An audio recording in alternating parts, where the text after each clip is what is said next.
First of all, I would like to understand which language are we speaking. Do you all speak English? Или по-русски все говорят? Коллеги, скажите, какой язык у вас? Do we need to speak English or Russian? Can you tell us? What's your language? Who speaks Russian?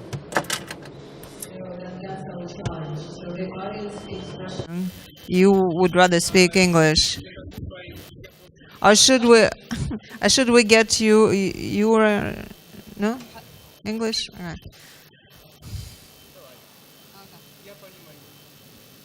Okay, but you can make your presentation in English, so that will be fine. Right? Okay, we'll go back and forth, но на всякий случай возьмите себе все переводчики, потому что будем сбиваться. Please take simultaneous interpretation devices because our topic is very interesting. And actually, we are not computers, so we can see for ourselves which language to speak and when. So I suggest that the members of our panel discussion introduce themselves as they prefer. Please try to explain what you do as simply as possible, as you would explain this to a 5-year-old child, because so that everyone here understands you. Svetlana, let's start with you. Dear colleagues, I'm happy to welcome you here. Actually, this interpretation topic is my background, and I'm happy to see that now this is the topic for our discussion, because I wanted to have this topic here for several years. So it's thanks to you that you introduced this. Absolutely. I'm a linguist and an interpreter, and we have colleagues in our simultaneous interpretation booth, Yuri and Alexei.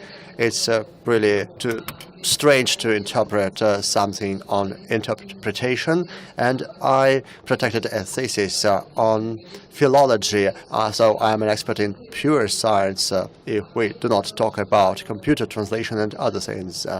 So I believe that some of my knowledge and opinions would be of interest to counter these new technologies that currently exist. I welcome everyone here. My name is Anton Voronov. I represent the Innovations Department of Biolanguage Services. And this is just a fancy title. I do everything concerning the business development of our company. And during my presentation, I will talk in greater detail what our company does. I graduated from the Moscow State University, the physical department. And for some time, I did some internet and online projects, e-commerce. And before I came to the translation industry, I did all this, and in the translation industry, I do everything concerning the standardization of basic translation products, of making them real products that would be of use by translators themselves and by companies and all the people who face some translation tasks. If I continue this tradition, I will tell you that I represent a business website, so I know a lot of things concerning the business applications of translation and the resolution of business tasks. Good afternoon. My name is Yves Champollion. I am from France. I used to be an interpreter, and I would like to salute my colleagues in that booth. I used to be an interpreter myself, but 15 years ago, I set up a company, and we develop translation tools. That's something between the automatic translation and the memory translation technology, translation memory technology. Those who use those tools are professional translators. Our ordinary customers are typically translators, and we also have big companies like the United Nations or the European Union who also need translations on a large scale. These are our customers. Oh, you can speak English, that's fine. Okay, yeah. The thing is that I fully understand Russian, actually. I was born in Moscow, but today I live in Israel, so Russian for me is kind of third choice after 5 languages I speak. So you will let me know if you need any translation of something. I can How try. old were you when you I'll do my best. How Yeah. old were you when you left Russia? I'm sorry? Сколько вам было лет, когда вы уехали? I've been 18. I've been 18. It was about 25 years ago. Okay. И вы по-русски не можете говорить? Well, I do. Я говорю.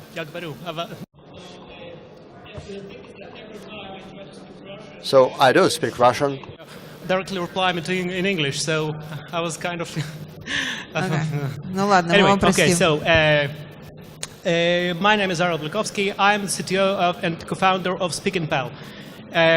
SpeakingPal actually provides a solution and service for learning English on mobile devices, on smartphones and tablets. And I'll be happy to extend in a few words on this in the presentation. About myself, I was born in Moscow. Today, for some 25 years, I live in Israel. I've got 2 degrees in computer science and MBA from Kellogg. What else? Have 2 daughters, and that's about it. А еще у нас есть эксперт в аудитории. Я уверена. And we also have an expert in the audience. I'm sure that you are all experts, but we have an official expert. Please introduce yourselves. Hello, my name is Valery Cherepennikov. I represent the company Intel. And my fancy title is the General Director for Research and Development in Russia. I have a completely engineering background, unlike my colleagues who know very well what translation and interpretation is about. I did a lot of things in Intel, and I would like to speak about the following thing. You all know what Intel is. It's a company that produces processors and about software in C, Fortran, Algol, Pascal, and other high-level languages. For a computer to perform, to run a software, we need to translate, to compile these languages into machine codes. And I did this in Intel for a long time, and there are a lot of parallels between computer languages and the interaction computer languages and human languages. I hope that I will have the time to speak in greater detail about this. Thank you. And now, my name is Alexandra Johnson. I live in the Silicon Valley. I invest in technological projects. We have a joint company in Russia. I also used to be a philologist.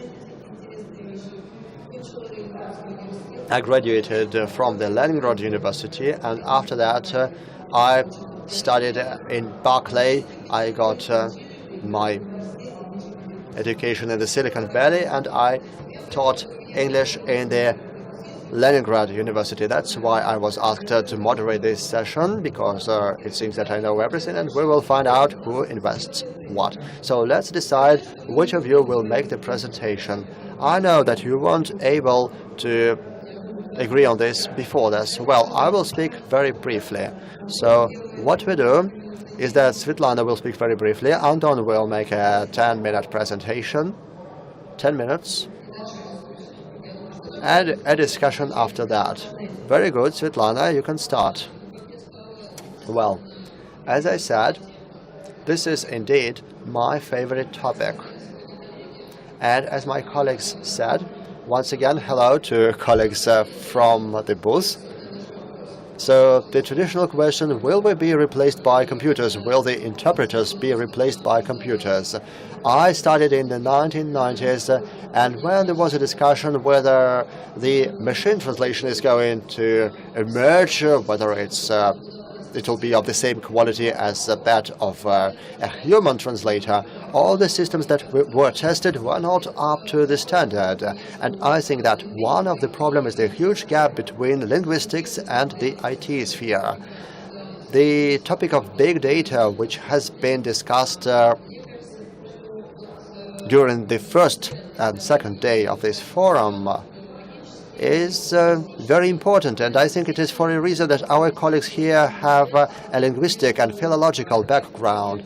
We need to bridge this gap between IT and algorithms and the language system, because, you know, it's like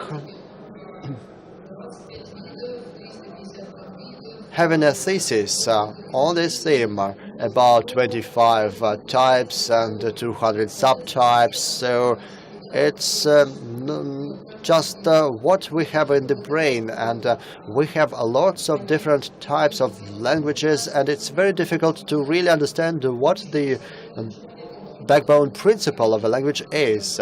How do we actually teach translation? As we spoke with Alexandra, we discussed it yesterday. Actually, there is the teaching of a language, but there is translation, and it's different. Both of them are about helping to communicate, to pass on the meaning, but it's different. And up to now, there is no ideal tool which provides excellent translation and interpretation. This tool has not yet been created, but I think we are moving in this direction, and in some time, maybe in 20 years, we will have this machine translator and interpreter which you will be able to carry with you. And I think at the beginning of the 21st century in Japan, some gadget was invented that could interpret things. But the native speakers could not actually understand that device, that gadget, and it stopped developing. And after that, the development of IT technologies started. If we speak about the areas which we have now, this Easiness, which was here 2 hours ago, I guess. Now that I'm a member of the jury, we had a very interesting project involving translation. So when I started researching whether there's similar projects abroad, well, yes, we have similar ideas. It's right there in the air. So there's so many examples for that. Using an interpreter, a live interpreter, via Skype. You know, even half a year ago, I was talking to the purchasing department of UN, and they were buying this service, translations via Skype, which is actually drastically reducing costs.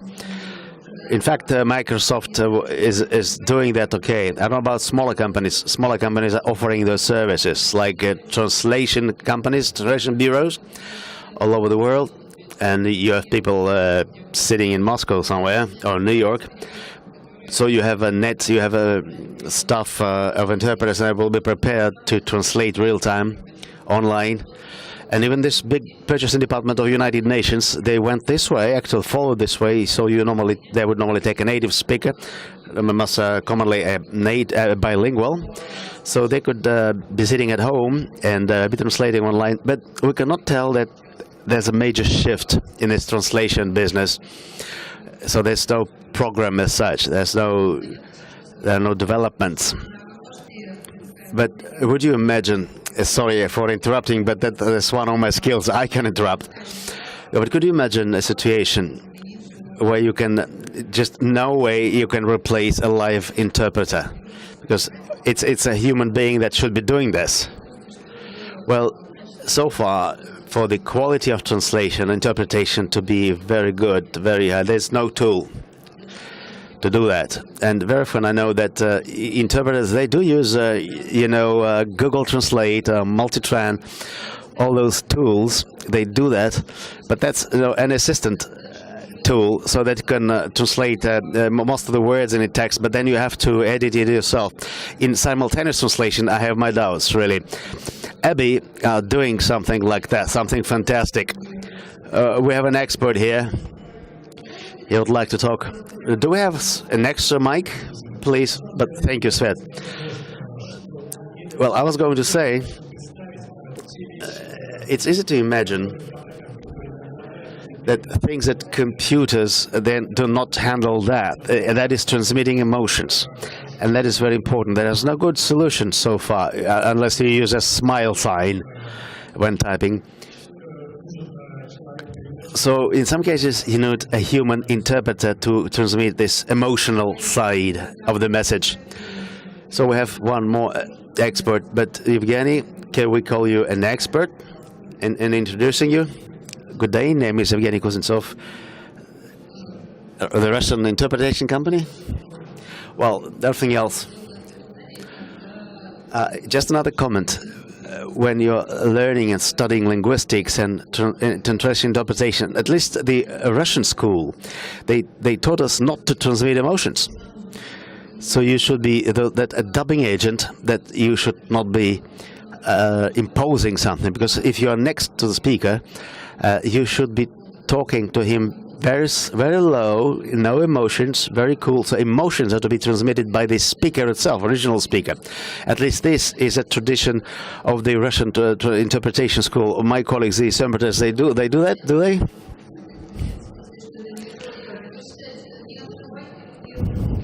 But don't interfere with the interpreter's work. They're actually translating what you are saying right now. But that's good, that's wonderful. Anton, how about you? So why don't you start? Because we have all the interpretations here right now. When I talk to the simultaneous translators, it's very special about this translation conferences. In Ekaterinburg, we had a session, and at every session we're talking to the simultaneous translators, and everybody was sending their regards. And if there's a complex phrase to be translated, and everybody's saying, excuse me, the dear simultaneous conference translators, I'm going to say something very tricky. Okay, to the main topic now. What has been said, I have a few comments. I would rather propose one other area for applied linguistics.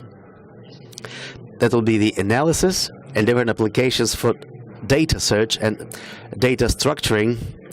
It's what the structural linguistics is doing, actually. This is both translation and education.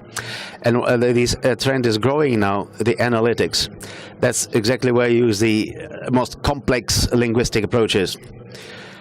So the objectives like analyzing the emotions, analyze the tonality of a text. Our linguistic technologies, they do that, among other things.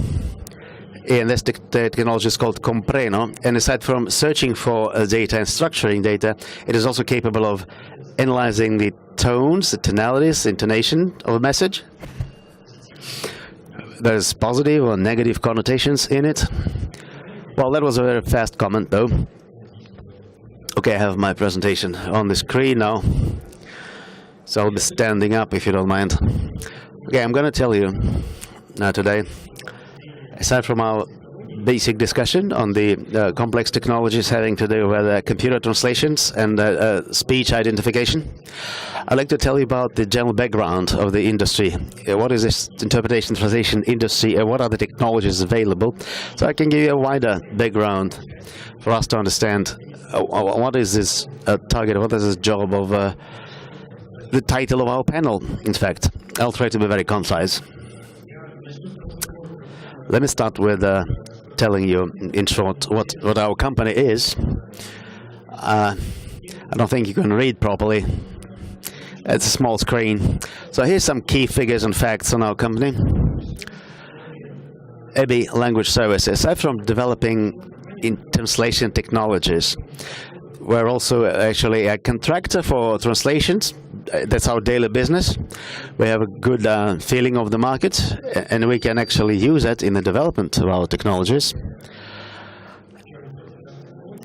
So the first users for our technologies are our specific project managers who are tackling this business flow. So we do have an intensive development cycle.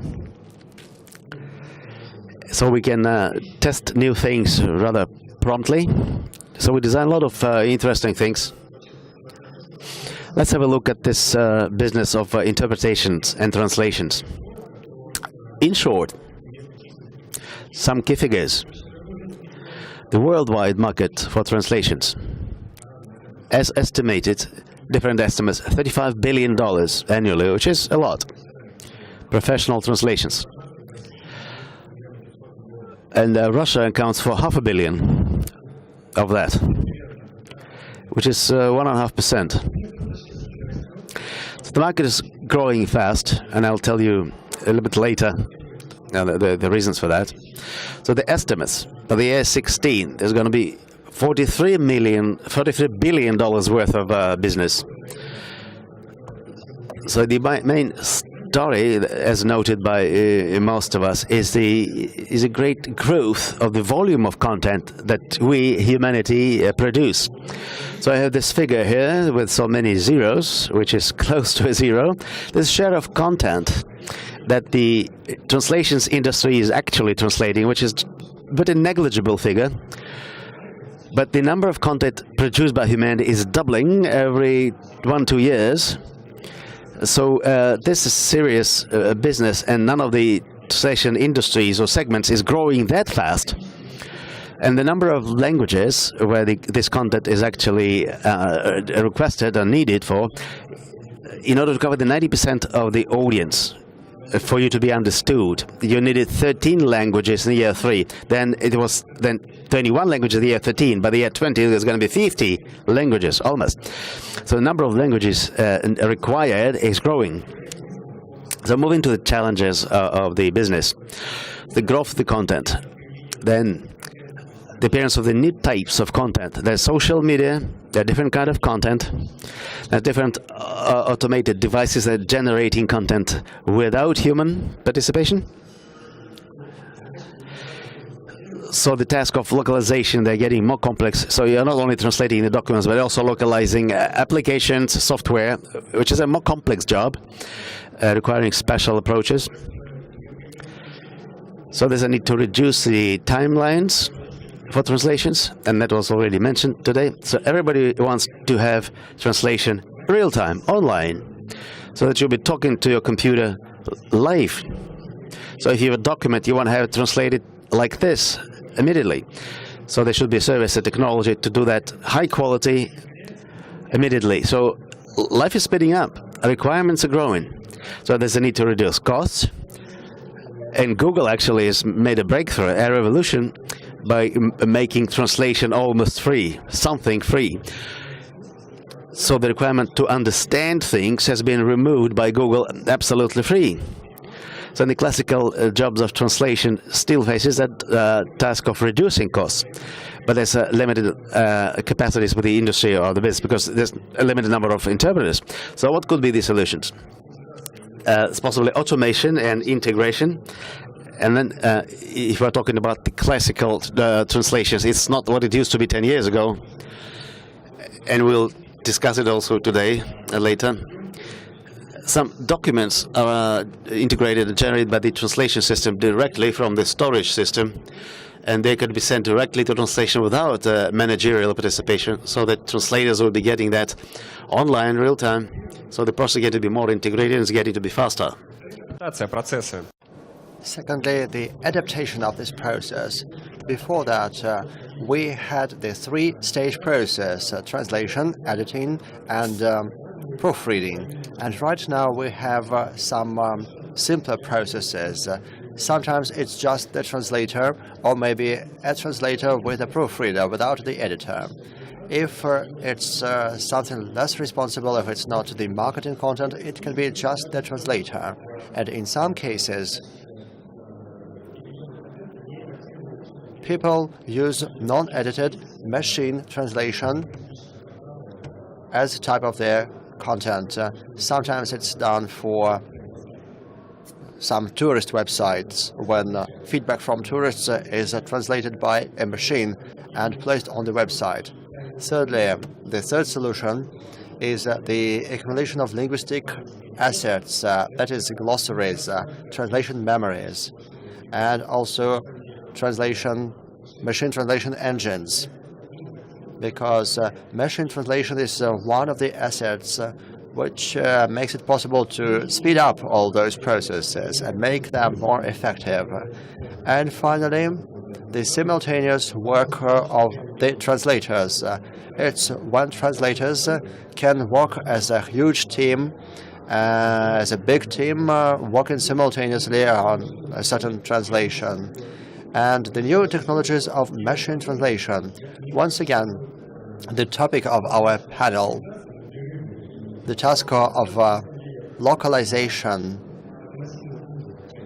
is much narrower than the global task of making automatic translation. Just a couple of examples of what we are doing to make sure that it's not something abstract. Actually, maybe you could speak more about the new solutions. At what stage are they currently located? Well, right now I can tell you about some of the examples, and I can, after that, move back to that slide. Well, I can accept just any format. Yes, but maybe you can mention a couple of new technologies. Let me just give you 2 or 3 examples of our projects. So you cannot be interrupted, otherwise you will forget where you were. Okay, Abi Smart Cat. That's our main technology. This is a cloud technology for automatic translation. It's possible to do everything on all the stages. There is the integration of content databases, and SmartCat makes the entire cycle automatic. It's built into corporate tasks. It is integrated with corporate systems. For example, we have a SharePoint portal with some documents, and actually documents can be translated right on this portal. So the user does not have any translation issues. That's just one of the points on the context menu in this portal. The editing of a machine translation. This improves the productivity of translators. They just need to edit machine translation which has already been done. So this probably requires a special session. It's a complicated task, but right now it's one of the tools that improves the productivity of translators. So the translations are faster, they become of a better quality, and furthermore, working with all the linguistic assets on a real-time basis, when all the translators work with updated glossaries and resolve updated tasks. We also have our project on course era translation, and this is about it. I think many of you have heard about course era. That's about courses, free online courses of the best American universities. And our goal was to translate these courses into many languages. From the point of view of classical translation, it's a very difficult task, a very laborious task. You have to make a lot of effort on this. And this is a non-commercial project. We suggested that our volunteers start translating it. Many of our volunteers are not professional interpreters. They just know the language on a certain level, and they translated those courses. So you can see the scalability of this approach here. This approach can help us resolve this task, which cannot be translated through classical means. If one person would started translating all the course era courses, it would take 150 years. But 10,000 people can do this within just 3 days. And so the approach we implemented is just giving people the possibility to use the technologies I mentioned. They got some small tasks for translation. They could see the context. They worked simultaneously. They did the post-editing of a machine translation. Everything was simplified. And as a result, we have 12,000 participants who translated more than 1,800,000 words. That's more than 10 courses of Coursera. And this approach, when we give people the tools and the opportunities, and what seemed to be impossible if we use the classical approach, becomes very much possible. And the last example is the perividom.ru service. Just 2 hours ago, we announced the new possibilities on this service. This is what makes it possible for people who do not have anything to do with translation. This helps them translate, for example, a certain contract or an email. So you have some options. You can either use your knowledge or automatic machine translation, or you can ask a company. And this can be simplified. For example, our service can do just that. That's a rapid, convenient, and technological solution. You send a document to the perividom.ru service, then the price is calculated, and it changes the possibilities of ordinary people. These technologies make it possible for us to do things which were previously unavailable. The price is calculated. You can pay the translation online, and at the back end we have real-time translators which start translating it online, and it's very rapid. You can get the document translated within just a few hours, and we also have the machine translation, which helps you understand what this document is about and whether you need to translate it by people. So this changes this very well. How do they cope with slang? The translators, well, the quality of translation and the ability to cope with different types of documents is another story. We have a good database of translators like any other translation agency, and if this process is good, then we give documents to people who already show that they are very good in such type of documents. Maybe they are particularly qualified in a certain area. So we are talking here about humans, about human translators. Yes, that's the point of it. And as before, technological translation or high-tech translation is a combination of people and equipment and software. So right now we do the machine translation, or people try to do some machine translation with human quality, but the most promising tasks are about building a combination, a simultaneous work of people and technologies. So the task of technologies is to prepare the content so that people don't need to really edit it. They just need to add a human touch. And they just require some minimum efforts to have the proper quality of the translated documents. So what we need here is not just the machine translation. We cannot, for the time being, exclude people from this process. We can decrease their participation, but we cannot exclude them completely from the process. Another 2 or 3 minutes, please. This is the last slide. This is the situation in the industry. There is the automation of the process. That's integration with data storages, simplification of the processes, special quality control tools, and speech identification technologies, speech recognition technologies. Google and Apple have these technologies, but that's just the first stage. After that, there is machine translation, and then the synthesis. So process automation is just one area in which the industry is developing. The second one is facilitating the work of human translators. We still need the human touch, so we need to make it easier and simpler.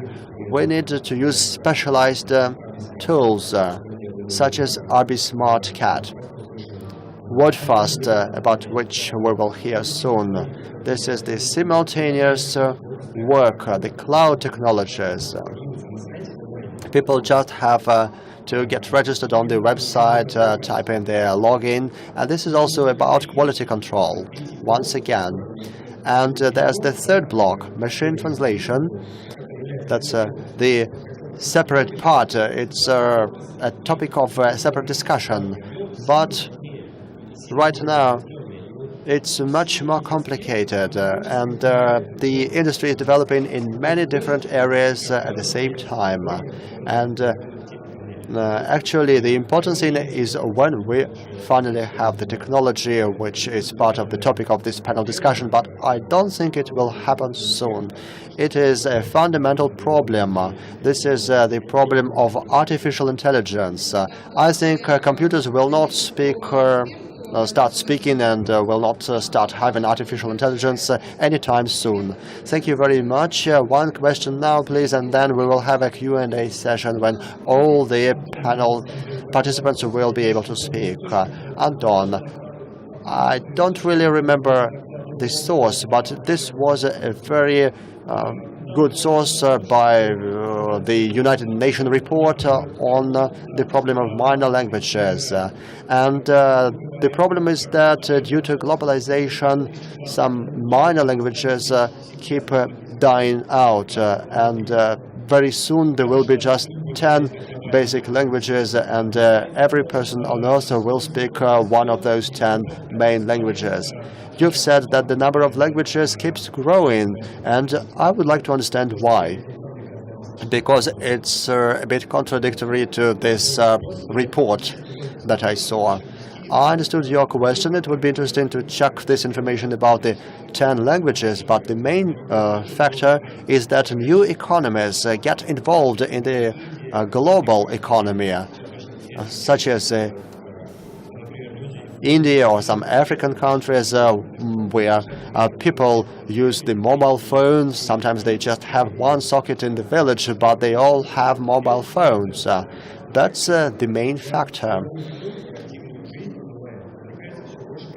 More and more people get involved in the global economy. This results in a greater number of languages. And then we have the need to get localized in these languages. The companies have this need, are faced with this requirement because the share of main languages keeps falling. As for the 10 languages you mentioned, I would like to look at this information, but I believe that even the number of European and Asian languages, the languages spoken by hundreds of millions of people, is about 25. And I don't think we are going to see this number reducing soon. Of course, globalization changes everything.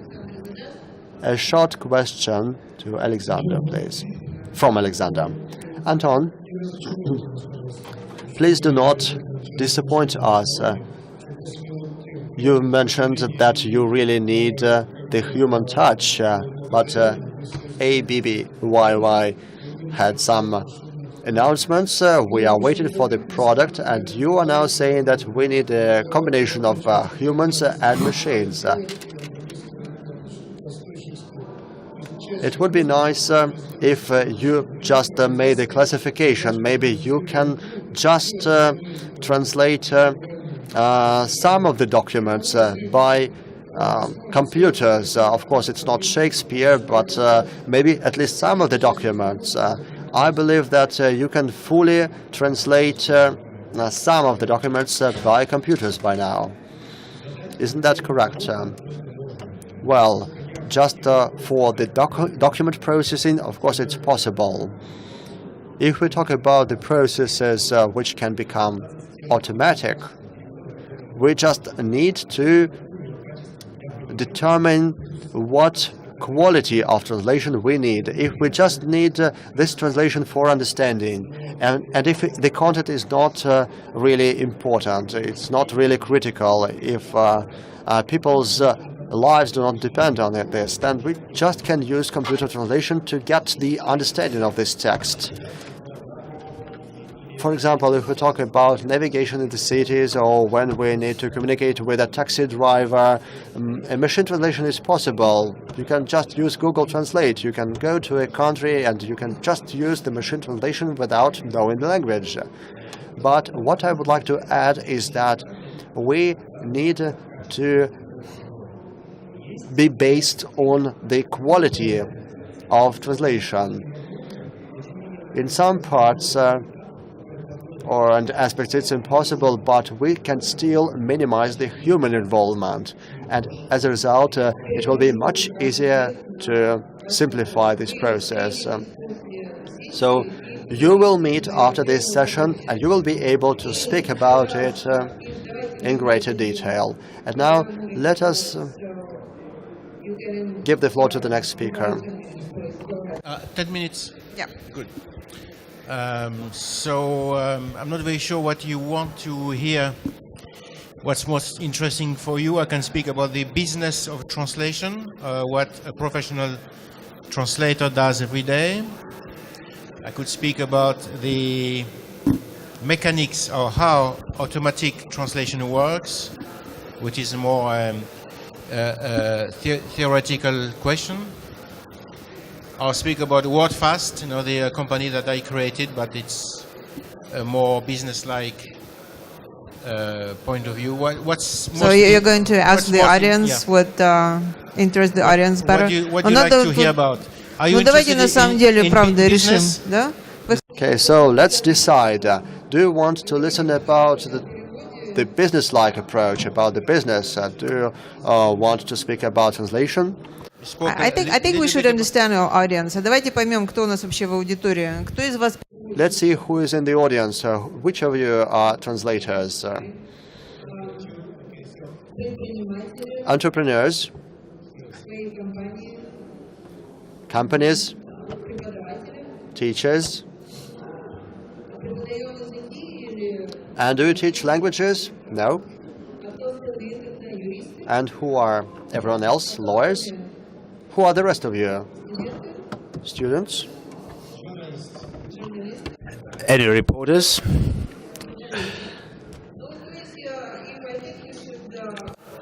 Speak the way you want to, Okay, and the audience would love it anyway. The business of translation was presented shortly here.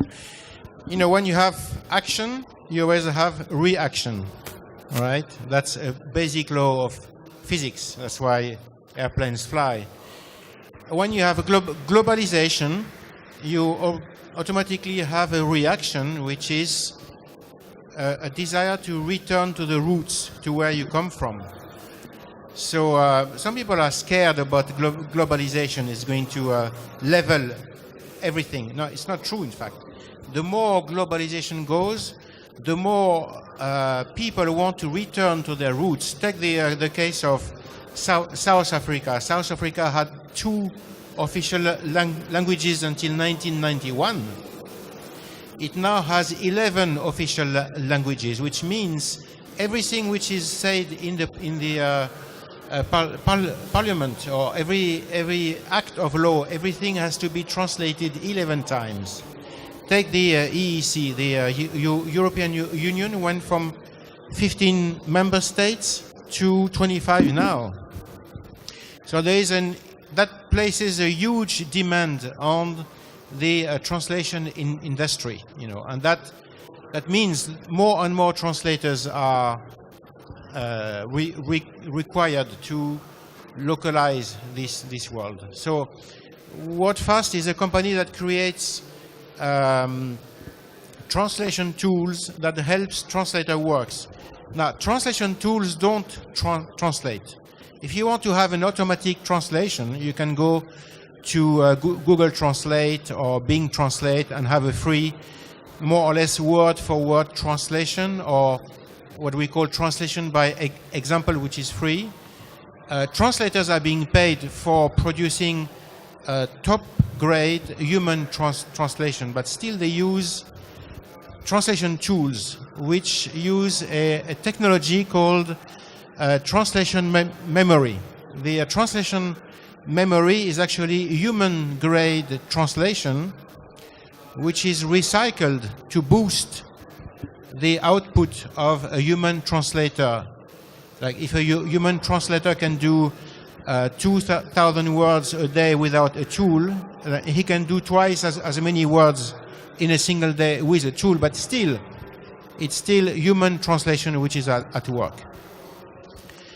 The fate of a human translator has changed a lot. Since when I started, I was more like, I would say, a lawyer or doctor, which means I would meet my clients. I would go, I had a suit and a tie, I would meet my clients, and I would get the written documents back home and get to work on a typewriter.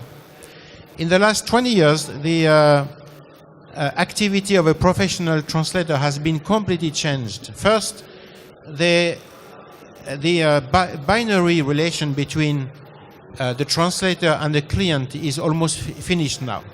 So we are not anymore like doctors or lawyers. We don't meet our clients. There is a triangular relationship. Most of the translation jobs are centralized by translation agencies. Those agents, they centralize large orders, and then they employ translators to work. So there is a triangular relationship. The next thing is that a translator is instantly in competition with any other translator around the earth, because the business of translation, written text, is completely a dematerialized activity.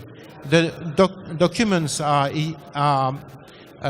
computer files, so they reach you by computers or by email. When you place a bid, when you engage into translation at a certain price, within a few minutes you can be put in competition with translators doing the same job in other countries, and they will perhaps pick someone who works for less. So it's a highly competitive activity. It's very tough. It places a very strong pressure on the individual translator, because there is a very highly competitive market. Everything goes very fast. You never see your clients, and if anything goes wrong, there's every chance that your client is in a different country anyway, so there's no way you can sue or you can attack them. But you're still talking about human beings, right? You're still Right. talking about the translators. I'm talking about a human translator who works. Human translators don't use automatic translation, okay? They are paid for their human quality work, not for machine translation or automatic translation. And so we use translation memory tools, which can be described in a short way. Like if we approach, I would say, like a large client like the Canadian government, we would file every translation done in the past 20 years. We file them, we align them. So we create a huge set of, I would say, dictionary of sentences. And those are extremely big.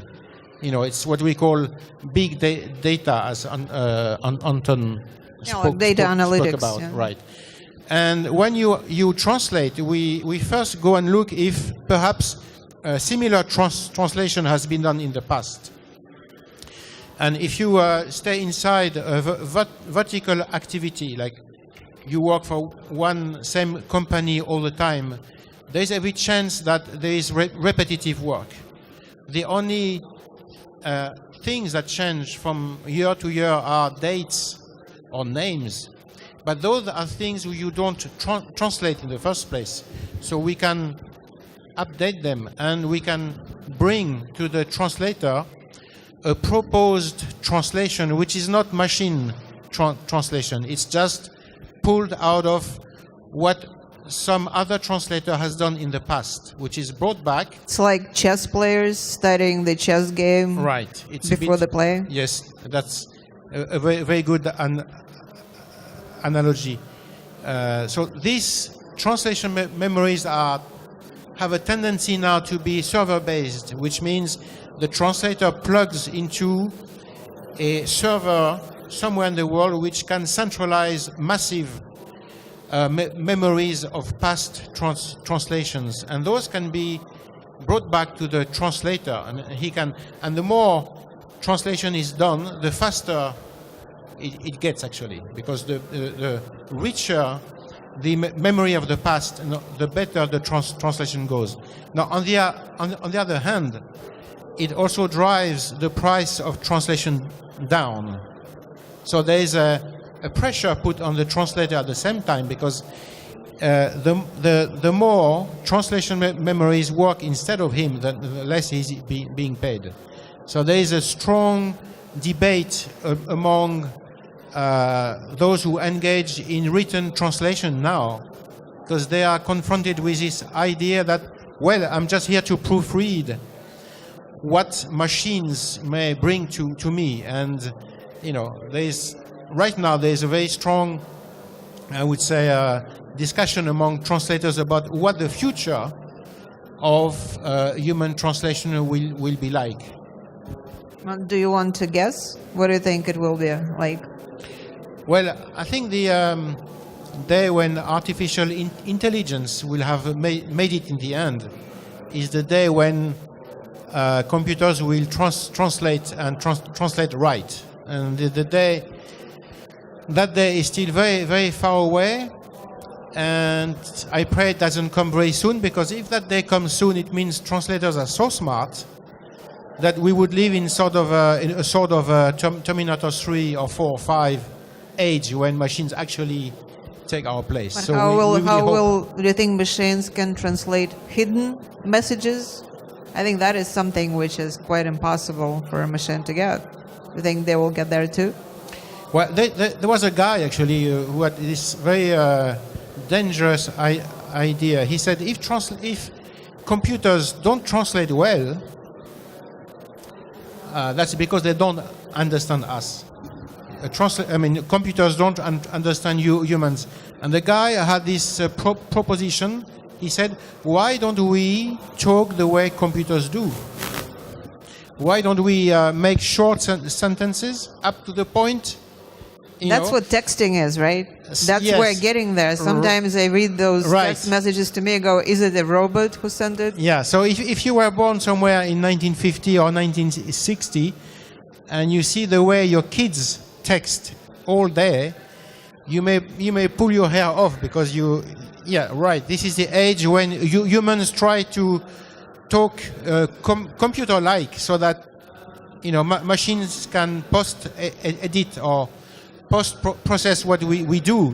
On the other hand, that could lead to the impoverishment of the human mind. Yeah. Let me check with our experts. Evgeny, should I interrupt you with the request for an opinion, or you will do it another time, or... Yeah? You okay? You want... Sasha, let me ask the question. I ask Evgeny for a comment. He's our expert, and then you'll ask a question. Спасибо. Thank you. And I would like to approach this problem.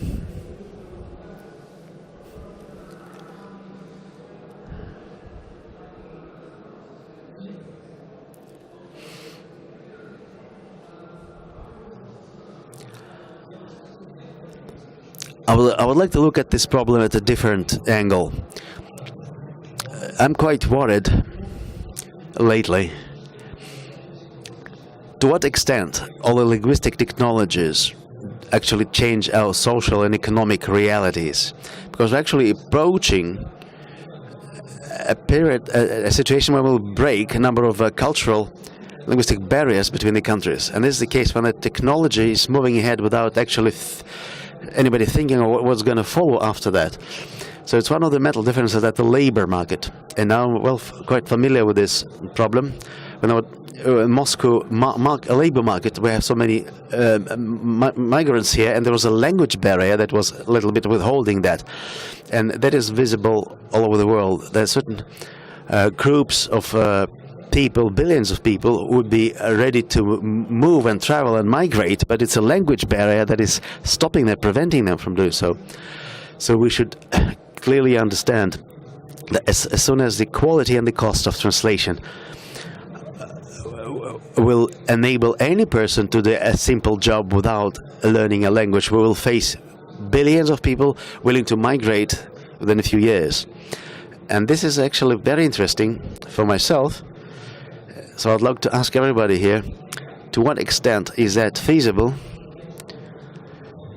So the person will be able to do basic jobs,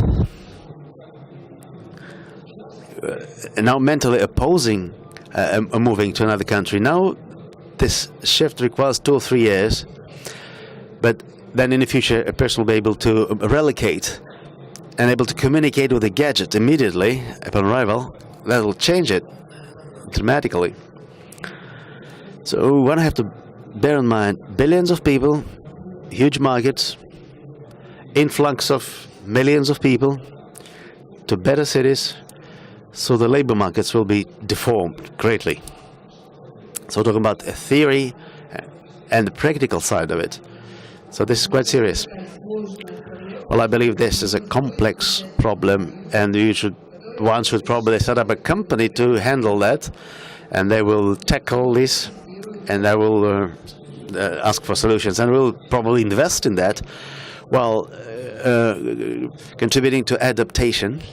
It's quite a business in some of the countries. It's actually this big business. There's a lot of money in there. Yeah, this being a global problem, shall we then switch to the company level? Are you capable of solving those problems, similar problems?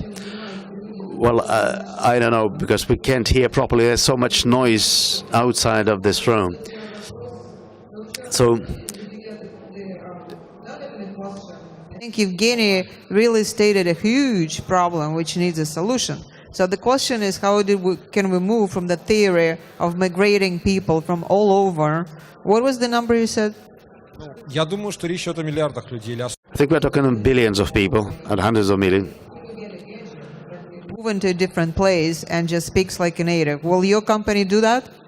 I guess you're talking to wrong guy. I'm sorry. Yeah, I guess you're talking to wrong guy because it should be clear to you after you speak to me that your first choice should be learning the language, right? Not translation gadget of third grade quality translation that sometimes you understand and sometimes you don't. That's the situation right now. Not to say that in many specific simple cases. Smart translation, smart automatic translation, it can be very, very effective and useful. So let me present our company. Thank you. Thank you. Okay. So I promise you a few words on Speak and Pal. Well, we are all about mobile learning of English. Okay, our service is dedicated for mobile devices, for smartphones and for tablets, and it allows you to practice your spoken English. Okay, so this unique focus on speaking skills was selected because speaking skill is the one which is actually most difficult to practice, and that's because you need someone to speak to, someone to get feedback from, right? And actually people today just don't get enough time for practicing. right? So you can talk to a book, and if you in a course, you probably have another 10 or 15 or 20 people with you, so you have your 5 or 10 minutes of speaking, and even you are lucky enough to get a private teacher. So you have, say, 1 or 2 hours a week, and what do you do beyond these sessions, right? So we wanted to provide to our users a solution for this, and we created a system that, an application that you can talk to, and you are getting scored on your pronunciation, and you actually kind of manage communication, you can manage a dialogue with your mobile device, and you're getting feedback using a best-of-breed speech recognition system. So today it's up there in the market. It's used by a few millions of English learners. We've been selected by a few market leaders from education and from mobile domain. And finally, we've got quite a few international awards for technology innovation, for our content, and for user experience. That's in a word about Speaking Pal. That would be good timing to show you a demo, but unfortunately, due to some IT issues, I can't do this. But you are more than welcome to try our application, and let me know afterwards what you think about it. Okay, so back to the translation, smart translation just discussed. Do you still need to learn languages, or will in a year or two, as this nice guy suggested, you just go with a gadget and you will tell him something in Russian and you will get, Shakespeare English kind of translation? So we believe that it's still very far from being the situation, definitely not in spoken language and in real life situations. No, okay, I'm not taking into account you are trying to explain to a Chinese driver how to take you to a hotel. Okay, I'm talking about real life situations. And that's because spoken language and language in general is much more than just mechanical translation of words. It's more about the context.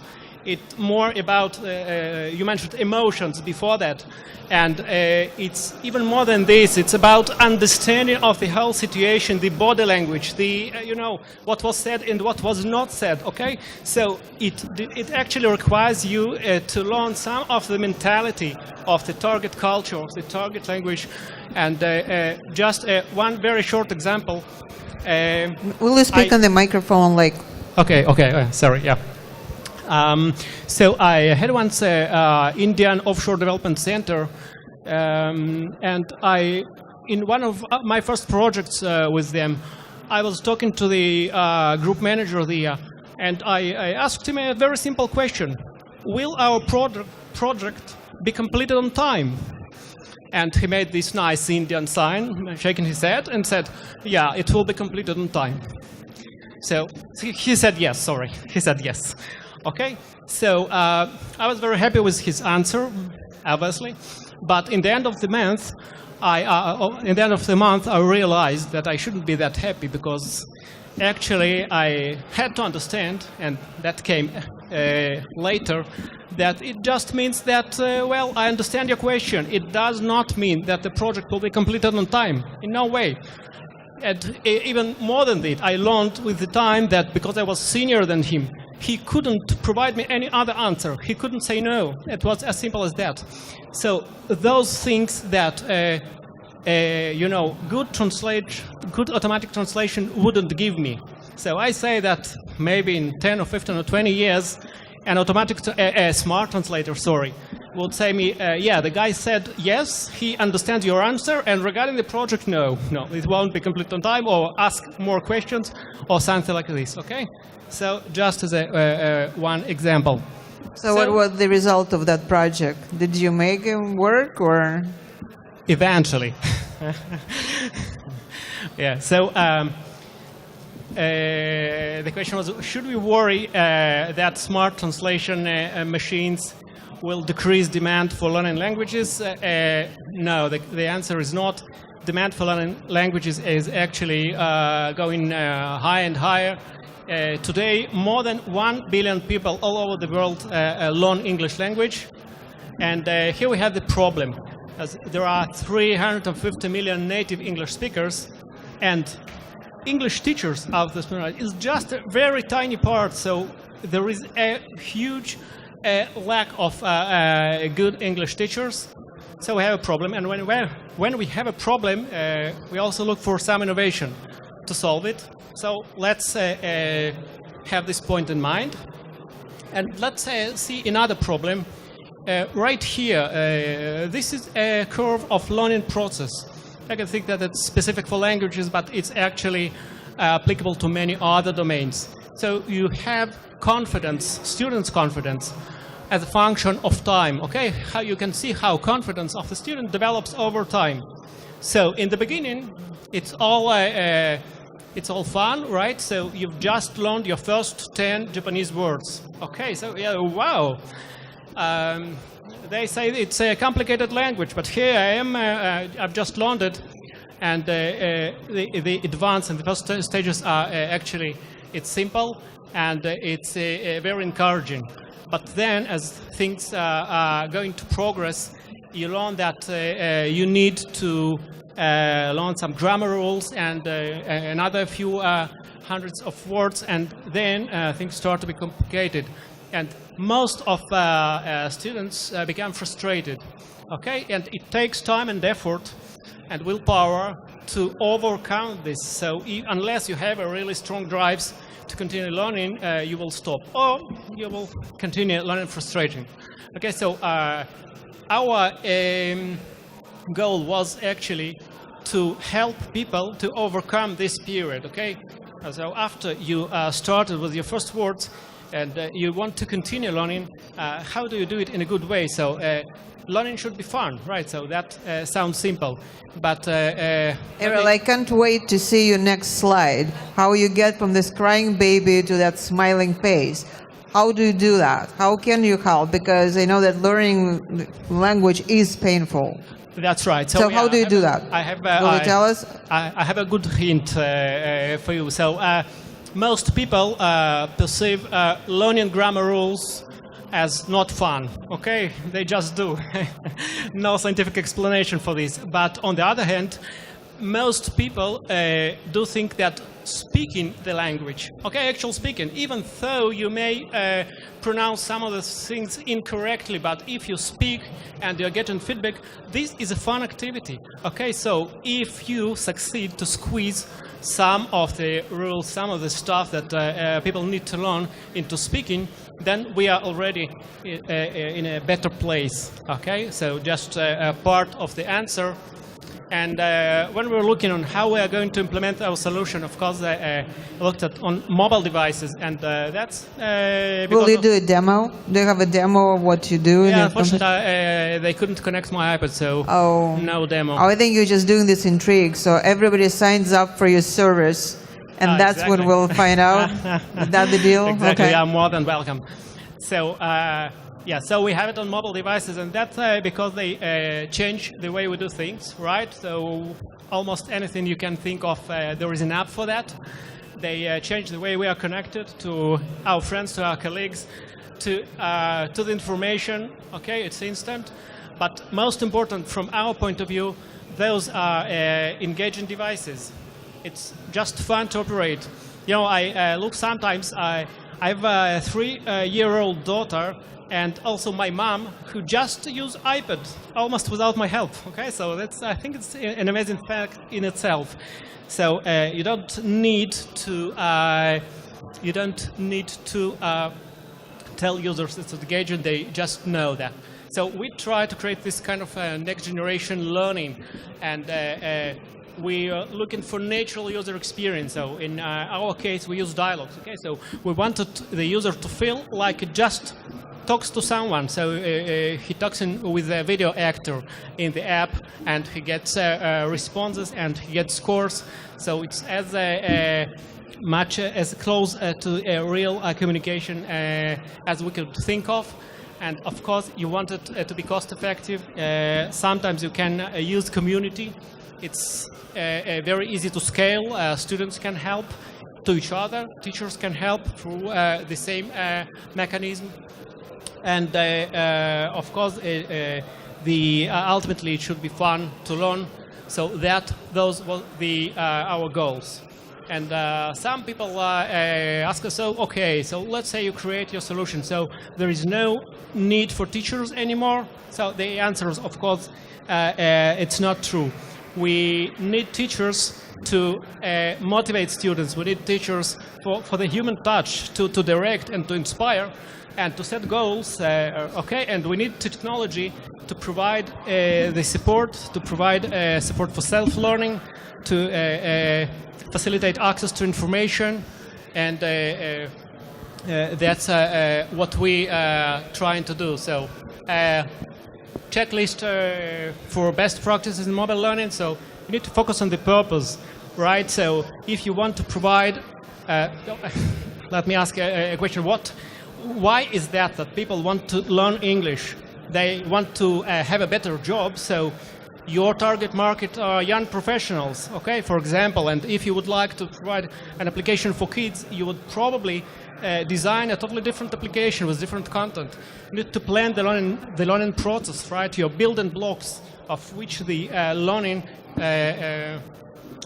of which you build the learning, you need to define them well, provide a good user experience, of course using the best technology available, but keep it in the background, because users are not interested in technology. Users want to get value from your application, from your solution. They need to feel it actually helps them, and keeping it simple, of course. And probably one last point, mobile environment limitations. We'll get to it in one of the next slides. Okay, So- we have time for one more slide. One more slide. Okay. So I'll just go very quickly of the stuff. There's just 2 or 3 slides left. Okay. We are very happy with selection of mobile devices, our target device, because it fits very well learning languages. Okay, you have short times here and there. You have 5 minutes here and 10 minutes there, and you can use it and you can practice. And this is much more efficient for learning language than, for example, sitting once a week for 3 hours in a row. Okay, and you have instant feedback. It's very engaging, and I know that most of our users really enjoy playing with the app. I'm going to skip this. Talking about using speech recognition, okay, you have all kind of challenges because it connects directly to one of the track topics, right? So speech recognition we use actually depends on implementation, can present some challenges. So one of the challenges, of course, mobile environment issues, because sometimes you need to be connected. You need to be connected, and in global deployments, you will find that if, for example, you are building on voice over IP protocols, you'll find that they cannot be allowed in all over the world. You have network costs. You have background noise, which is probably... Which is what we're having right now. So that's why I'm encouraging you to either show us a demo, tell us how you solve those issues. Yeah? Absolutely. So, yeah, as for the demo, as I said, you can just, it's impossible currently to show, but it's impossible to show the demo right now. But what I can tell is that there are challenges that are intrinsic to the underlying technologies. So they cannot be solved today, as we know them, that probably in 10, 15 years they will be solved, and then we'll have both smarter translation systems that fully understand what you're saying, and we have better learning software. That's what we do. And one last thing which is related to both translation that uses speech recognition and to learning, accent support. Okay, most of the ASR systems, vast majority of ASR systems all over the world are developed to support native accent. Okay, it's just designed with acoustic models that are targeting native English speakers or whatever language we're talking about. Okay, so this is very frustrating actually for all of us who speak, for example, English as a second language, like myself. I found myself once in the United States where my luggage got lost in a flight connection. Okay, and they immediately gave me a phone number and said, you just call this, okay, there is an IVR system. And you will explain what happened and it will let you know when your luggage will arrive. Okay, so that was very frustrating. Well, you begin with your saying baggage, right? So the system will not get your luggage there. That's right. So yeah, so when you learn English as a second language, you have both your accent and possibly selection of words or keywords that you use when you access the system. And I think that unless I've got my luggage finally after 2 days of waiting, I would be still keep saying, okay, certain things to the system. So I think that's about it. Well, thank you so Okay, much. thanks so much. Let's hear from our experts. Yes. Does it work? Yeah. Okay. Хорошо, я буду по-русски. Okay, I'll speak English. Actually, we have broached a lot of interesting aspects from the translation point of view and the learning point of view, and also bigger populations. I would now like to speak about a more technical aspect. One example is compilers, but of course there are a lot of high-level languages and platforms for which you need to adapt those programs, this software. And this compiler is a kind of translator. It masters a certain meta language into which it translates all the high-level software languages, and then this machine language is translated to a certain software platform. And I found a lot of associations, a lot of parallels between this and human languages and human translation. For example, we talked to Sergei Andreev a year or 18 months ago about this, about the process of translation from one human language to another one. And this is the topic of a certain intermediary language. We are all humans. Sometimes we do some very simple things, simple statements. He went there, I lost my luggage, I want to order a taxi. And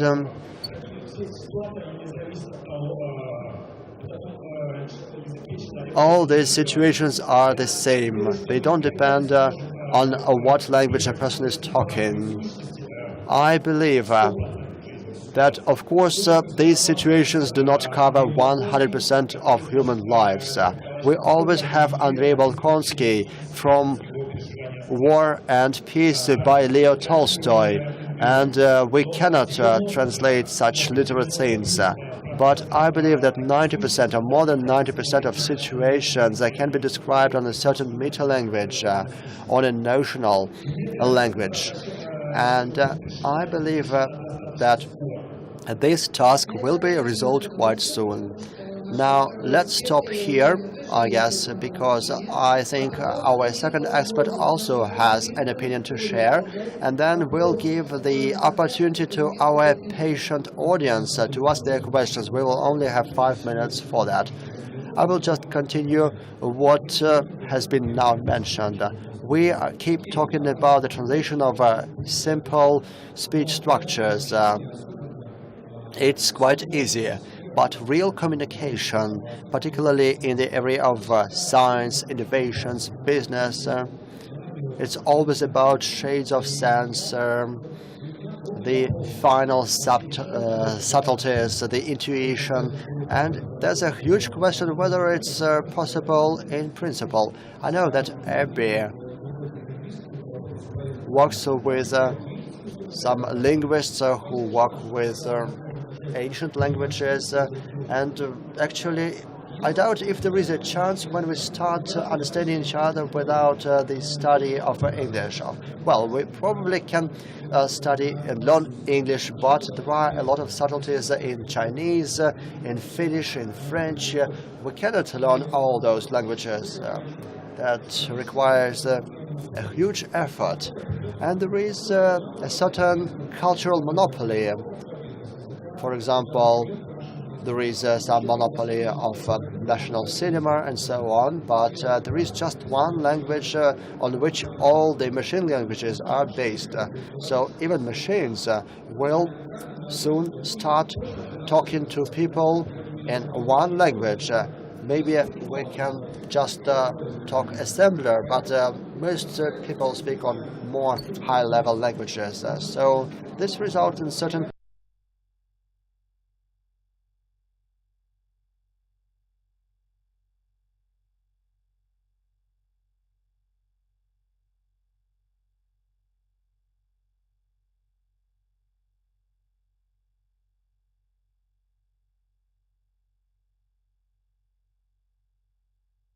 answer this question just within 55 minutes.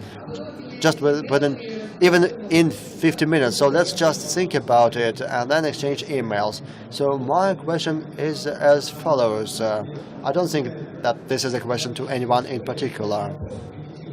It's the question of whether all this technology can cope with more complicated communications. Do we have questions from the audience, please? Please first introduce yourselves. Hello. My name is Pavel Petrovich. I study English. And I would like to ask you about your program, which is a mobile phone application. Is it possible to have the following function on a mobile phone? For example, when a kid studies a language, he or she first speaks very unclearly, asks his or her mom something. Mommy doesn't understand, and then mommy asks, the mother asks, did you want to say this? Did you want to say that? After that, there's the second function. When a child studies a language and an adult, when he or she starts studying a language, it's like a kid. This kid looks at a picture and then the word is pronounced and the kid memorizes the word. Does your program have something like that? Here's the thing. So you asked about two different features, actually, of the same application, right? Да. Yes, that's right. One of the things you would like to have is that a kid says something, and the system will probably try to recognize, right? So it's kind of question. I wonder, what would you like to have, like the application would be his mother, right? So the application would ask the kid, you meant this, or you meant that. So this is obviously possible. So I'm not going to get into deep technical details of how speech recognition could be adapted to, support kids' voices, because it's just different frequency, and for smaller kids, it's a huge range of, not huge, but it's a whole range of different frequencies you need to support, as opposed to adults' voices. But obviously, this is technically possible, and it could be a nice idea for a startup, for another startup. Even if you don't have it, you should create that app, I would say. Yes. Микрофон дайте. Второй вопрос. Не, but... And what about the second question? Well, we already have another question, and I think you will be able to speak about it now, and I'm sure you will be helping us to create a new application for the business. Dear colleagues, could you help me, please? We have an ongoing discussion now in Tomsk about translating the menus for the city restaurants, and they're now amazed because they have to translate, for example, a dish called a herring under some vegetables, which is called under the fur coat, if you translate literally. Shoot, you take your camera, you shoot anything. It could be a sign in the street, could be a menu in a restaurant. You shoot it. It goes to somewhere where it's being OCR'd. You know, the text is being read, it's being translated, and the magic of it is that it will superimpose the translation on your smartphone on the photograph. You know, so that if it's a street sign, you shoot at the street sign, you wait 5 seconds or 10, and the street sign text will change from Chinese to French or Russian to English. Just look for that application. Abi is very, very famous for OCR and text recognition. Wordfast is famous for precise translation memories and also connection to automatic translation. There are other applications that do speech recognition too. So in the future, you could have a pair of glasses where you exchange a pair of glasses with your friend, and you have one pair. When you speak in Chinese, then in the earphone here, he gets it in French. And when he speaks back in French, the Chinese guy gets the answer in Chinese in his Ну, так все-таки earphone. селедка под шубой, как будет? Саш, на самом деле в Лондоне перевели как dressed herring. Я бы сказал, что это как раз высоковидимый контент, это очень творческая задача. То есть там есть несколько подходов. Можно придумать что-то креативное, то есть назвать блюдо так, чтобы оно для человека на его языке тоже значило что-то интересное и с чем-то у него резонировало. Это очень такая сложная творческая переводческая задача. Ну, там есть на самом деле много аспектов. Я бы предложил на самом деле добавить самое главное описание, чтобы люди после того, как переводчик покреативит, понимали, что они есть будут. Should still be a good understanding of what he actually meant, because transliteration is not good enough. So aside from translation, there should be a description. Well, creative approach is exactly this very special kind of translation, creative approach, and this is a job for a good interpreter, to understand and then to relate into different language. But I'm thinking about this philosophic approach of Evgeny Kuznetsov, and then we will translate Selyotka под шубой, the herring, a dressed herring under the fur coat. Thank you. We'll see you again sometime in the future soon.